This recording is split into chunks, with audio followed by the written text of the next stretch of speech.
Und willkommen zu unserer neuesten DVD. Wir sind heute in St. Louis Obispo bei Oddworld Inhabitants und hier neben mir steht kein anderer als Lon Lanning und mit dem werden wir gleich mal eine Tour durch seine Firma machen. Hi, I'm Lorne Lanning, President and Creative Director of Oddworld Inhabitants, and I'm going to take Roland and you on a tour of our studio.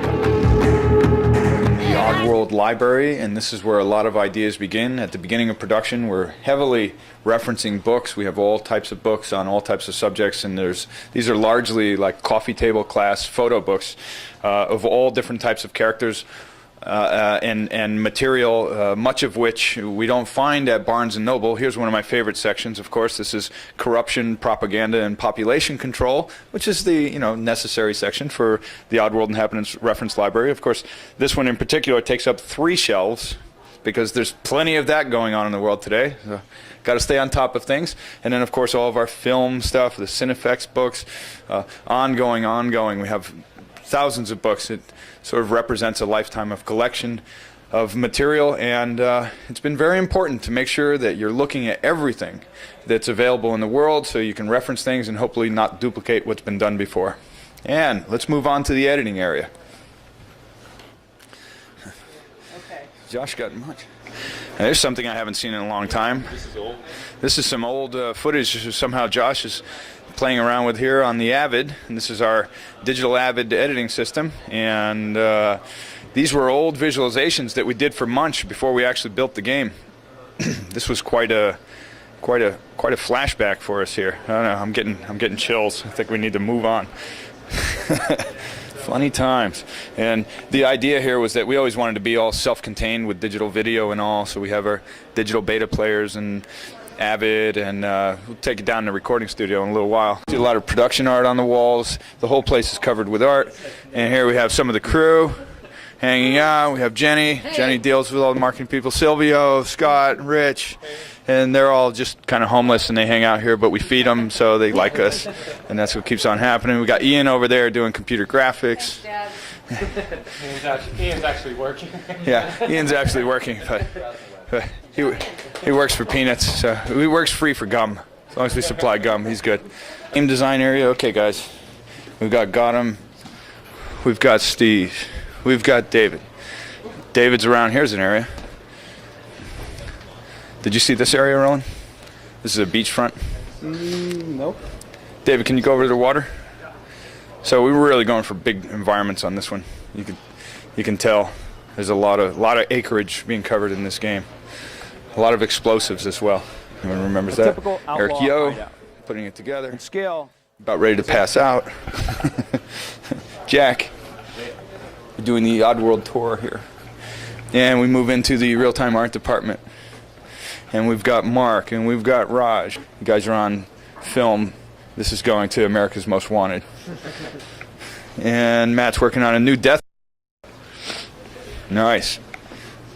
Stranger looks pretty clocked there. Ugh. You doing a new one for the other character as well? Yeah. Nice. Here we go. This is the boss's office. And the boss has been around for a while, and we won't say exactly how long because she'll kill me. But you can tell these are awards all from the film industry and television industry, Clios and Emmys and all kinds of things of that nature, projects, movies she's worked on, gifts from she's worked closely with in the past, and Mick Jagger, and these were all inspiring forces for her in her career previous to Oddworld. And of course Abe, that was a statue that was done in Germany that gets the art of book. We'll find a ton of this art in there. Going in here, here's Mike Reifer. Hello. This is the sort of Oddworld merchandising room. This is all the crazy things that have been built over the years in different territories and different countries and different books that we've been in, and whatever was Oddworld at a different time or another, it's somehow stuffed into this room. Underwear from, I think, Japan with Oddworld characters on it. I don't know. I'm not sure that would actually get anyone laid, but, they made them. And so you could have your very own Abe underwear. And T-shirts, lots of T-shirts, sweatshirts, different awards at different periods of time. And characters, POPs, merchandising materials, all that kind of good stuff. This is Ava. What is this? The roving reporter? Roland, what are you doing? Is he the?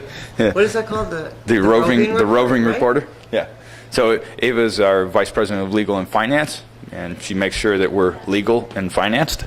So that's always a good thing. Sculptures from Munch, pre-production from the earlier games, and the facility that we built out 9 years ago. Seems like yesterday. Covers and awards from around the world. Here we come into the front office. The game covers so far from Stranger. We always put them up. We're very proud of them.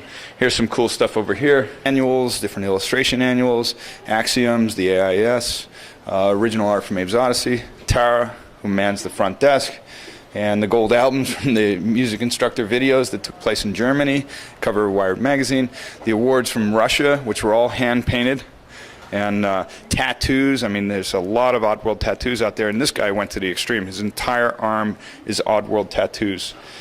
And there's a few of those. They're on the website if anyone was ever curious to see them. But no one at Oddworld. So Michael Bross, the one-man symphony, sound designer, composer for Oddworld Stranger's Wrath. And he also was responsible for bringing home the audio on Munch after we had a disastrous time getting it there along the way.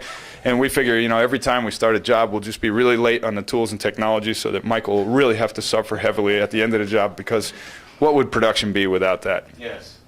Yes. What would life be without suffering? Yeah, so he's in the right place. Thanks, Michael. Yeah, we'll go in here to Jamie. What's happening? How are we doing? Good. Okay. Oh, you're working on the end levels. Okay, we can't film that. Okay. No, that needs to be a surprise. Is it sounding good, though? Definitely. Oh, okay, that's what we need to hear. We'll pay you later. And this is the sound booth, the notorious sound booth, where many things aside from sound have actually happened in this booth. And that's why we have our disco limo lights going on in here. And every voice that's ever been done at Oddworld has ever made it into a game, music video, commercial, whatever it was. If it was done in this booth. And that's why it smells like it does. So, yeah. But at least we got ventilation now. And so when I get in the booth and they ask me, like, Jamie will say, Lauren, we need you in the booth. You got to record a few lines. And then I'll come in and I'll go, okay, give me the reference. Do you have the reference? You know, we're all hungry, right? We're all like hungry, man. No fish, no fish. So he's saying, okay, we're all hungry, man. You know, we're really hungry, and there's no fish. There's no fish, man. So when you hear that, then we come in, and the voices get post-processed anyway. But for the initial recordings, I'll hear that voice. Can you play it again? And that'll be coming through the headphones, and then we'll try and match that voice again, because you go, oh, yeah, that's what he says. So I'll go, Hey, you know, man, because we're all hungry. And if we're hungry, but we got no fish. And if there's no fish, then how are we going to eat, man? You know, and then, like, if we're fishing, then we're hanging up. And then we're hanging up, and they hang us, and then we're dead. Because we tried to fish, but there was no fish, and they don't let us fish, and now we're dead. And that's how it goes. You know, so then we get to do those kinds of things. And then what'll happen is Jamie will record those, and I'll take off the headphones. And then we'll bring that into the digital sound studio over here. Yeah. And why don't you play back what we just recorded?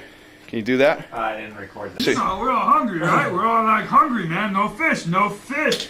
Okay, so that's what the natives are saying. Now what he's going to do is that's the original recording, and then he's going to time process it a little, and he's going to shift the pitch. So the length of this recording will stay the same, but the pitch will shift, and it'll become a little more characterized. So it'll be a little less humorous, a little less, in this case, Lorne, or it could have been Michael, or it could have been Steve that were doing the voices, and now it becomes more of a character. So, you know, we're all hungry, right? We're all like hungry, man. No fish, no fish. And so we do that, and it really takes seconds, you know, because these guys are so slick. Get our fish, too. So that's the brief end of the Oddworld tour. We took you around the studio. We didn't show you the bathrooms. You don't want to see that. It's kind of a mess. We didn't show you the kitchen, because there's no food anyway. There's no fish. There's no fish. And here we go. We hope you enjoyed the tour, and we hope you enjoy Oddworld Stranger's Wrath, coming to you in late January.